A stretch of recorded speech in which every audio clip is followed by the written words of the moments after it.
A very good morning to all my dear students. We were on chapter number 5 of business studies. हमने कल तक कर लिया था revision up to the functional and divisional structure, right. वो revision complete हो गया था। उसके जस्ट बाद में आपको एक टॉपिक दिया हुआ है फॉर्मल एंड इनफॉर्मल ऑर्गेनाइजेशन। वो टॉपिक आपके सिलेबस का पार्ट नहीं है, आपको उस टॉपिक को हटा देना है। Formal organisation and informal organisation जो लिखा हुआ है वो आपको नहीं पढ़ना है। उसके जस्ट बाद आपका है topic number 5.6 which is delegation of authority. This is something जो हम सब अप्लाई कर रहे हैं। डेलीगेशन क्या है सुनिए ध्यान से, बहुत सिंपल सी चीज है।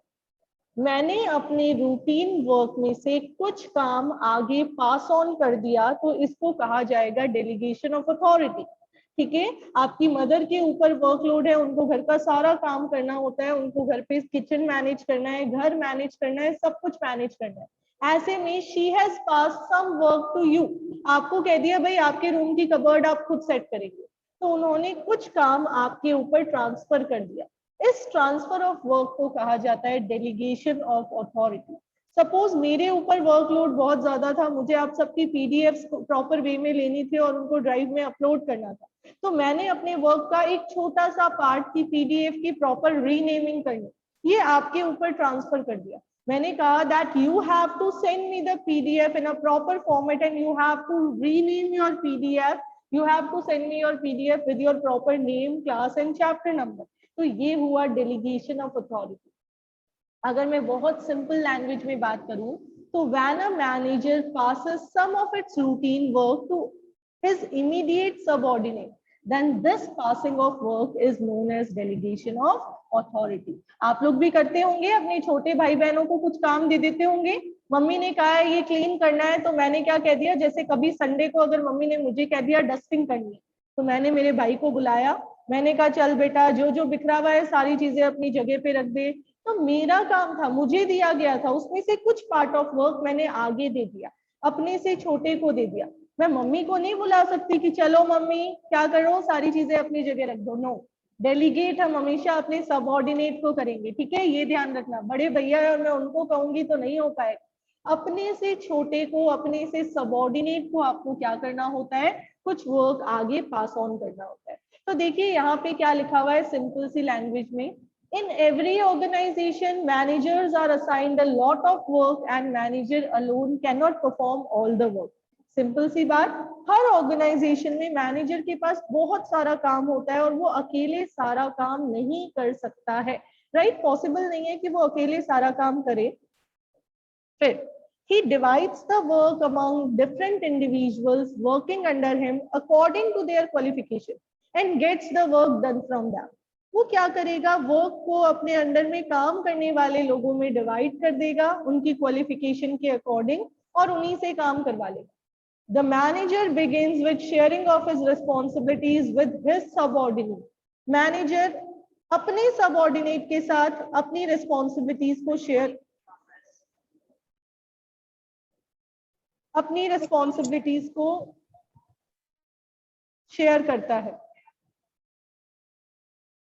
आगे देखिए, फिर कह रहे हैं द मैनेजर बिगिन 22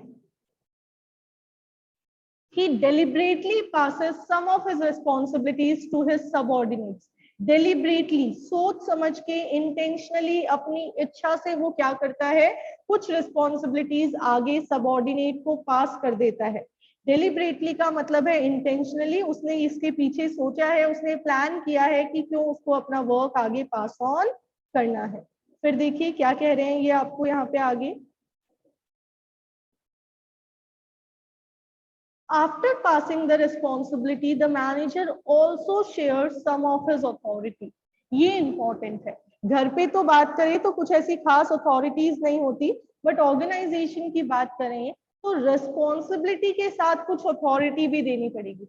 चलिए जल्दी से मुझे बताइए किसने कहा था कि रिस्पॉन्सिबिलिटी के साथ अथॉरिटी देनी पड़ती है, और कब कहा था, कौन से चैप्टर में हमने पढ़ा था? Be quick, let me know. Ma'am F.W. Taylor chapter number 2। चलो चैप्टर 2 तो सही है बट F.W. टेलर सही नहीं है। क्विक रिस्पॉन्स, हेनरी, हाँ जी बिल्कुल। कौन से प्रिंसिपल में कहा था? Authority and responsibility. बिल्कुल Authority and प्रिंसिपल, हाँ responsibility में। Very good. Principle of authority and responsibility में प्योल ने कहा था कि भाई अगर आप किसी को जिम्मेदारी दे रहे हो तो उसको साथ साथ में उतनी पावर भी दो, राइट, अथॉरिटी के इक्वल रिस्पॉन्सिबिलिटी भी दो। अब आगे देखिए, अथॉरिटी के बाद इन्होंने लिख रखा है the power to take decisions with his subordinate so that responsibilities can be carried on properly. यहाँ तक इजी सी बात कही कि मैनेजर खुद अपना सारा काम नहीं कर सकता अकेले, तो he begins with sharing his responsibility with his subordinate, and along with giving responsibility he also gives some authority. अब देखिए यहाँ पे एक इम्पॉर्टेंट बात आपको ध्यान रखनी है कि अगर मैंने आपके साथ अथॉरिटी और रिस्पॉन्सिबिलिटी शेयर की है तो I will create some accountability on you. Accountability का मतलब है आंसरेबिलिटी। मम्मी ने अगर आपको कोई रिस्पॉन्सिबिलिटी दी और उसको एग्जीक्यूट करने की पावर भी दे दिए तो अब आपके ऊपर आंसरेबिलिटी भी क्रिएट की जाएगी। अब अगर आप वो काम नहीं करेंगे तो आपसे क्वेश्चनिंग की जाएगी that why you are unable to complete the task. ठीक है, for example your mother has given you a task to take extra classes of your brother. आपका यंगर ब्रदर है, ट्यूशन नहीं भेज रहे हैं, अभी कोविड चल रहा है, तो मम्मी ने कहा you have to teach him, और ब्रदर है तो you have to teach him. अब you have to teach him, आपने कहा मम्मी ये तो बहुत शैतान है भाई, मेरे तो बस की बात नहीं है, मुझ पे ही गया है तो बहुत ज्यादा शैतान है, तो मैं कैसे पढ़ाऊंगी। आपको पता है आप किसी के बस में नहीं हो, तो आपको पता है आपका छोटा भाई भी आपसे कंट्रोल नहीं होगा। ऐसे में your mother has given you a authority कि नहीं पढ़ाई करे तो 2 कान के नीचे लगा सकते हो खींच के, नहीं तो कंप्लेन कर सकते हो पापा से, नहीं तो इसका मोबाइल यूज करना बंद कर सकते हो। You are having sufficient power, TV देखने पे रेस्ट्रिक्शन लगा सकते हो, जो जो मस्ती वो कर रहा है ना उस सब पे आप रेस्ट्रिक्शन लगा सकते हो, आपको ये अथॉरिटी दे दी। अब आपको रिस्पॉन्सिबिलिटी दी टू टीच हिम, अथॉरिटी दी कि आप उसको पनिश कर सकते हो, आप उसकी मस्ती वाला टाइम जो है वो डिडक्ट कर सकते हो ताकि वो सीरियस होके पढ़ाई करे। अब इस अथॉरिटी और रिस्पॉन्सिबिलिटी के साथ आपके ऊपर एक आंसरेबिलिटी भी क्रिएट होगी, अकाउंटेबिलिटी क्रिएट की जाएगी कि आपको उसका वर्क अप टू डेट करवाना है, आपको उसकी लर्निंग अप टू डेट करवाना है। Even after receiving authority and responsibility, अगर आप उसको पूरा नहीं कर पाए तो ऐसे में you will have to give answers to your mother कि ऐसा क्या हो गया जो आप सामने वाले से काम नहीं करवा पा रहे हो। ठीक है, तो after assigning authority and responsibility a manager creates accountability. Accountability पास नहीं की जाती, क्रिएट की जाती है। आपको ध्यान रखना है ये वर्ड क्रिएट्स अकाउंटेबिलिटी। क्रिएट यानी आप उसको पास ऑन नहीं कर सकते। अब देखिए क्या कह रहे हैं, डेलीगेशन का मीनिंग, ये मीनिंग आपको याद रखना है, बहुत इजी सा है, लैंग्वेज समझने की कोशिश कीजिए। A process of entrusting responsibility and authority to the subordinate. Subordinate को मैंने क्या दिया, responsibility and authority. Then creating accountability on those employees who are entrusted responsibility and authority। तो आप तो क्रिएटिंग अकाउंटेबिलिटी ऑन दैम भी याद कर सकते हो, और वैसे तो हमें डेफिनेशन को सिर्फ ओवरव्यू लेना है, राइट। तो देखिए process of giving responsibility and authority to subordinates and creating accountability on them is known as delegation of authority. और सिंपल सी वर्ड में बात करूं तो it is the transfer of authority from superior to subordinate. जब superior अपना कुछ काम आगे सबऑर्डिनेट को पास करता है तो इसी को हम क्या कहते हैं, इसको हम कहते हैं डेलीगेशन ऑफ अथॉरिटी। चलिए सभी को डेलीगेशन समझ में आ गया, show me a thumbs up.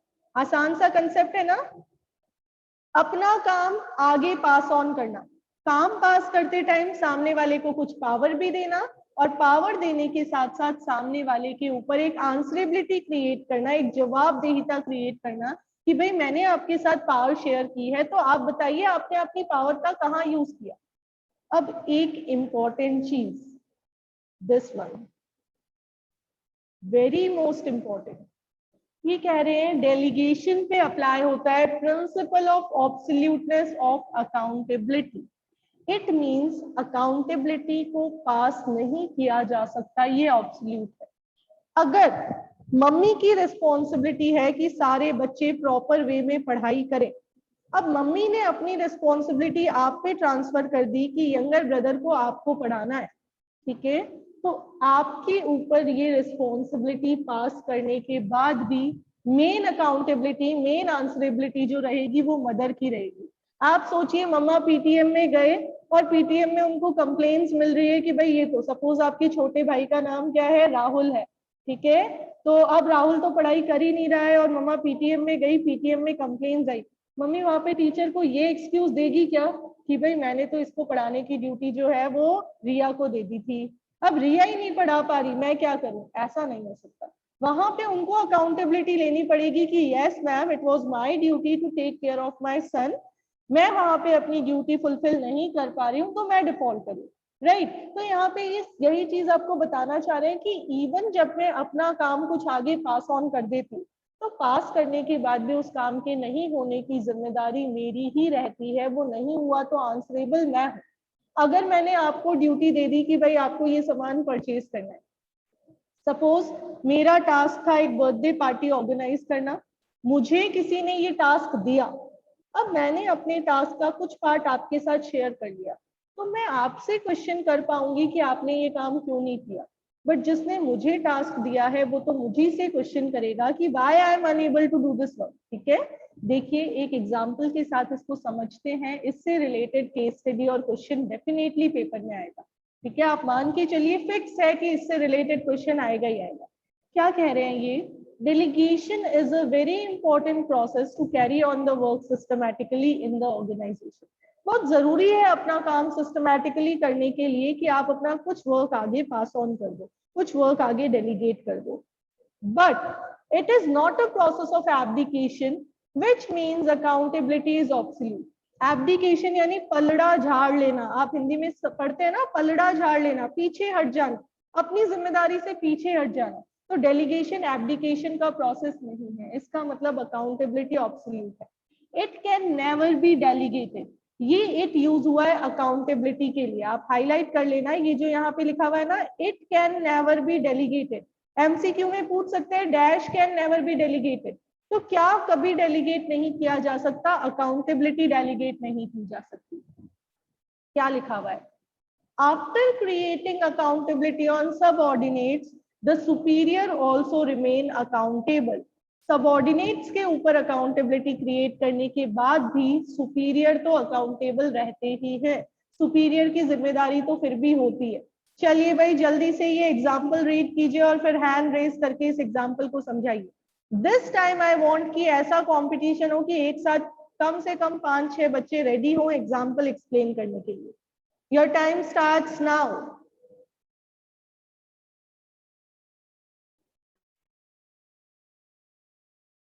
Ma'am इसमें कहा गया है कि सेल्स मैनेजर को एक टारगेट मिला जहां पर उसको 1000 यूनिट्स एक मंथ में सेल करना था, तो उसने अपने अंडर जितने भी सेल्समैन थे, मतलब 5 सेल्समैन को 200 पर यूनिट पर टारगेट दे दिया, जिसमें से एक सेल्समैन जो है वो बीमार हो गया, उसकी वजह से सिर्फ 800 यूनिट्स सोल्ड हो पाई।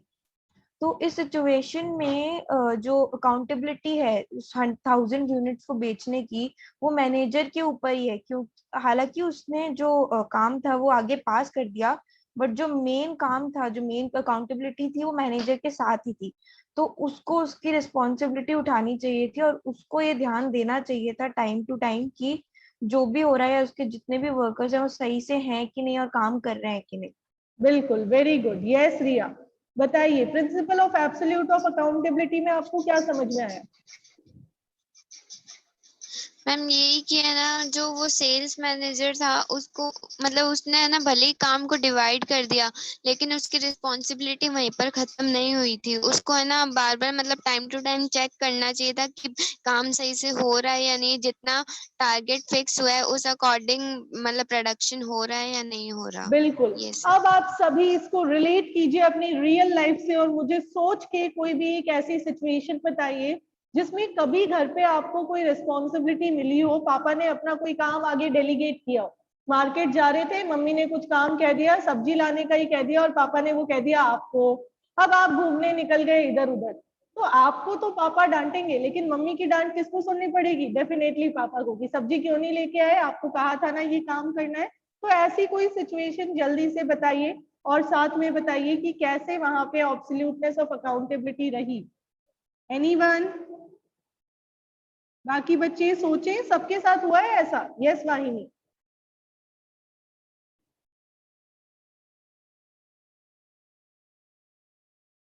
हाँ, आशीष, अवोन, हिमाक्षी, खुशी, खुशाग्र, लक्षिता, मदन, मनीष, बताएं बेटा कोई ऐसी सिचुएशन कभी हुई हो जिसमें आपके साथ कोई वर्क डेलीगेट किया गया हो और आपके ऊपर अकाउंटेबिलिटी क्रिएट की गई हो? नहीं हुआ कभी भी ऐसा? चलिए मैं बताती हूँ। यहाँ पे स्कूल में हम बात करते हैं, मेहता सर की ड्यूटी है कि 11th-12th हम ये मान रहे हैं, ठीक है, कि उनकी ड्यूटी है कि 11th और 12th में बढ़िया तरीके से काम होता रहे। अब उस बढ़िया तरीके से काम होता रहे के लिए उन्होंने क्या किया, अलग अलग टीचर्स को उनकी ड्यूटीज दे दी। पर्टिकुलर किस टीचर का क्या काम है ये ड्यूटी उनको दे दी। तो अब ये ड्यूटी देने के बाद वो टाइम टू टाइम चेक भी करते रहते हैं। अगर कहीं भी कोई प्रॉब्लम आई तो प्रिंसिपल मैम तो मेहता सर से पूछेंगे, लेकिन मेहता सर ने किसको टास्क दिया है, हम टीचर्स को, तो वो किससे अपडेट लेंगे, हम सबसे। अब आप बताइए मेन अकाउंटेबिलिटी किसकी रहेगी, हम टीचर्स की या मेहता सर की? जल्दी से बता दीजिए सोच के। मेहता सर की। बिल्कुल, क्यों? क्योंकि मेन रिस्पॉन्सिबिलिटी उन्हीं को असाइन की गई थी। आई होप ये आपको अच्छे से समझ आया होगा। डेफिनेटली इससे रिलेटेड केस स्टडी आएगी, और केस स्टडी आएगी तो आपको पूछेंगे which principle is applicable here, तो हेनरी फ्योल के प्रिंसिपल्स मत ढूंढना। अगर आपको कहीं भी अकाउंटेबिलिटी वर्ड दे दिया तो आपको फ्योल के प्रिंसिपल्स नहीं ढूंढने, प्रिंसिपल आएगा एब्सोल्यूटनेस ऑफ अकाउंटेबिलिटी। ठीक है, चलिए भाई आगे बढ़ते हैं। एलिमेंट्स ऑफ डेलीगेशन, 3 एलिमेंट्स है, responsibility, authority and accountability. Responsibility means obligation to do the work. हर इंडिविजुअल को कुछ काम असाइन किया जाता है, उस काम को करने की उस पर्सन की जो ऑब्लिगेशन होती है, जो ड्यूटी होती है, उस ड्यूटी को रिस्पॉन्सिबिलिटी कहा जाता है। तो responsibility, it is the obligation of an individual to do the work. ठीक है, इसमें वो सारी फिजिकल और मेंटल एक्टिविटीज आ जाएगी जो एक इंडिविजुअल को करनी जरूरी है। फिर डेलीगेशन का प्रोसेस को स्टार्ट करने वाला कंसेप्ट रिस्पॉन्सिबिलिटी। अगर आपको पूछे by which step the delegation starts, so it starts with sharing of some responsibility. It starts when manager shares some responsibility with his subordinate. अब क्या कह रहे हैं, responsibility is the obligation of a subordinate to perform the assigned duty. It arises from superior subordinate relationship because subordinate is bound to perform the duty assigned by his superior. Superior अगर subordinate के साथ work कर रहा है तो superior is having the power to give some responsibility to the subordinate. आगे देखिए, ये important है, ये 1 मार्क में पूछेंगे आपसे। रेस्पॉन्सिबिलिटी फ्लोज और फिर डैश दे देंगे तो आपका आंसर होगा अपवर्ड, ऊपर की तरफ फ्लो करती है। क्यों? क्योंकि हमेशा सुपीरियर को सबऑर्डिनेट रिस्पॉन्सिबल होता है। अगर हम देखें कि ये दे कौन रहा है तो डाउनवर्ड मूव हो जाएगी, सुपीरियर पास कर रहा है सबऑर्डिनेट को, बट जिम्मेदार कौन है, जिम्मेदार है सबऑर्डिनेट। किसके लिए? वर्क के लिए। किसके आगे रिस्पॉन्सिबल है? सुपीरियर के आगे। फिर authority, authority means decision making power. Always to complete the responsibility a worker requires some authority, तो मैनेजर साथ में अथॉरिटी भी शेयर करता है। ठीक है, तो ये सेकेंड स्टेप है। अब यहाँ पे ऑर्गेनाइजिंग प्रोसेस लिखा हुआ है, ये रॉन्ग है, यहाँ पे डेलीगेशन प्रोसेस आएगा। ठीक है, आप इसको सही कर लेना। The delegation of authority is the second step of delegation process. Organizing का सेकेंड स्टेप कौन सा है, कौन बता रहा है? Second step of organizing function, fast। इतनी देर में तो पेजेस टर्न होके भी आंसर आ जाता है। डिपार्टमेंटलाइजेशन है क्या? Grouping the job and departmentalisation. Alert नहीं हो भाई। चलिए, तो यहाँ पे ये और बात आपको ध्यान रखनी है कि अथॉरिटी रिस्पॉन्सिबिलिटी से मैच करती भी होनी चाहिए, ऐसा नहीं हो कि सारी पावर ही सबऑर्डिनेट को दे दे। ठीक है, फिर ये कह रहे हैं in a formal organisation authority arise और originate from individuals position. MCQ में पूछा जा सकता है अथॉरिटी कहाँ से इमर्ज होती है, तो अथॉरिटी आती है मेरी पोजीशन से। जिस पोजीशन पे मैं वर्क कर रही हूँ उस पोजीशन के अकॉर्डिंग मेरे पास पावर होगी। फिर इस पावर का मतलब है डिसीजन मेकिंग पावर। कौन सी पावर है? डिसीजन लेने की पावर है ये। फिर अथॉरिटी ही डिसाइड करेगी कि कौन किसका सुपीरियर और कौन किसका सबऑर्डिनेट। जिसके पास मुझसे ज्यादा अथॉरिटी वो मेरा superior, and the person having less authority than me will be treated as subordinate. फिर authority is restricted by laws and rules and regulations of organisation. किसके पास कितनी पावर होगी ये ऑर्गेनाइजेशन के रूल्स पे डिपेंड करेगा। फिर it arises from scalar chain which links various job position. It flows downward, power top level वाला लोअर लेवल को देगा, तो अथॉरिटी का फ्लो डाउनवर्ड है, रिस्पॉन्सिबिलिटी का अपवर्ड, अथॉरिटी का डाउनवर्ड। रिस्पॉन्सिबिलिटी कौन किसको रिस्पॉन्सिबल है ये बात कर रहे हैं, बुक में यहाँ पे थोड़ा सा चेंज है, और अथॉरिटी कौन किसको पास कर रहा है उसकी बात कर रहे हैं। फिर लास्ट पॉइंट बहुत इंपॉर्टेंट डेफिनेटली आता है, हेनरी फ्योल के प्रिंसिपल में भी आया है, रिस्पॉन्सिबिलिटी और अथॉरिटी इक्वल होनी चाहिए, तो authority should be equal to responsibility. ये हमने कंप्लीट कर लिया है सेकेंड एलिमेंट। अब देखिए थर्ड एलिमेंट अकाउंटेबिलिटी। आप इसके आगे लिख लीजिए आंसरेबिलिटी। अकाउंटेबिलिटी वर्ड का सिंपल वर्ड है आंसरेबिलिटी। सामने वाले को आंसरेबल बनाना कि आपने काम नहीं किया तो क्यों नहीं किया। If I have given you the duty, तो फिर आपने अपनी ड्यूटी क्यों परफॉर्म नहीं की। आपको कहा गया था ना कि आपको ये काम करना है, अब आपने ये काम क्यों नहीं किया। जब मैं ऐसा आपसे पूछती हूँ तो यानी मैं आपको क्वेश्चंस कर रही हूँ, वो क्वेश्चंस करने का राइट होता है अकाउंटेबिलिटी। ठीक है, देखिए क्या लिखा हुआ है, ये क्यों दी जाती है। आपसे पूछ सकते हैं why accountability is given, so it is given to ensure that subordinates perform their responsibilities in their expected manner. Accountability means they will be answerable for non-completion of task. और ये फाइनल स्टेप है delegation process का, last step है। But accountability can never be delegated. याद रखना है ये delegate नहीं की जा सकती, ये सिर्फ शेयर की जा सकती है। डेलीगेट करने का मतलब है आपको ही दे देना। अकाउंटेबिलिटी आपको दे नहीं रही हूं मैं तो जिम्मेदार रहूंगी काम नहीं होने पे, मैंने आपके साथ वो जिम्मेदारी शेयर कर ली है। ठीक है, फिर इसमें ये लिखा हुआ है which means even after delegating responsibility and authority managers will be accountable. वो तो अकाउंटेबल है ही। सेम एग्जांपल यहाँ पे प्रोडक्शन मैनेजर को टारगेट मिला 20 मशीन्स प्रोड्यूस करने का 1 मंथ। उसने इस टारगेट को 4 सबऑर्डिनेट्स के साथ शेयर किया, सारे 5 मशीन्स बनाएंगे, बट एक फॉरमैन टारगेट अचीव नहीं कर पाया और एंड में केवल 17 मशीन्स बनी। चलिए बताइए कौन है मेन अकाउंटेबल। यहाँ पे मेन अकाउंटेबिलिटी किसकी रहेगी, वर्कर की या प्रोडक्शन मैनेजर की। Be quick. वर्कर की तो सेकेंडरी रहेगी, मेन सबसे मेन ड्यूटी जिसको काम मिला था, किसको मिला था, प्रोडक्शन मैनेजर को। ठीक है, तो ये वही है प्रिंसिपल ऑफ एब्डिकेशन वाला। क्या कह रहे हैं, the production manager will be held accountable for non completion of target as accountability can not be transferred और शेयर। ये इंपॉर्टेंट है, अच्छे से पढ़ना। Accountability means answerable for final output, इसको डेलीगेट नहीं किया जा सकता। फिर it is enforced through regular feedback on extent of work accomplished. Regular feedback लेके आप अपनी अकाउंटेबिलिटी फुलफिल कर सकते हो। It flows upward. Responsibility and authority, responsibility and accountability flows upward, whereas authority flows downward. ठीक है, तो ये आपको अच्छे से पढ़ लेना है। ये तीनों के डिफरेंस बिटवीन आप पढ़ के रखेंगे और इनका रिलेशन भी पढ़ के रखेंगे। कल हम पढ़ेंगे इंपॉर्टेंस ऑफ डेलीगेशन। कल की क्लास में आप सबके वीडियोस ऑन रहेंगे। आई रिपीट माई वर्ड्स, कल की क्लास में जब आप क्लास ज्वाइन करेंगे आप सबके वीडियोस ऑन रहेंगे। एक बार वापस बता दो सबको मैंने क्या बोला है। उषान एक बार रिपीट कर दो, किसी को सुनाई नहीं दिया हो तो सुन ले।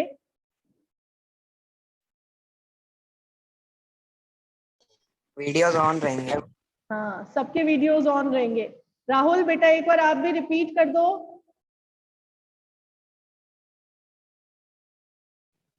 सबके वीडियो ऑन रहेंगे। हाँ, सबको इंस्ट्रक्शन दे दो कि कल सबके वीडियोस ऑन रहेंगे और आप सब ये लर्न करके रखेंगे। ठीक है, मैं ओरल टेस्ट लूंगी आंखें बंद करवा के, मजा आएगा आपको ओरल टेस्ट देने में।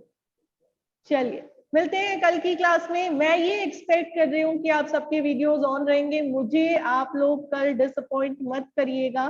ठीक है, मैं डीमोटिवेट हो गई तो फिर बहुत मुश्किल हो जाएगा। तो I am hoping and expecting कि कल हम बहुत अच्छे से ओरल टेस्ट देंगे। चलिए, enjoy yourself. बारिश आ जाए तो अच्छे से मजा करना. हम मिलते हैं कल की क्लास में. Have a nice day. Stay healthy.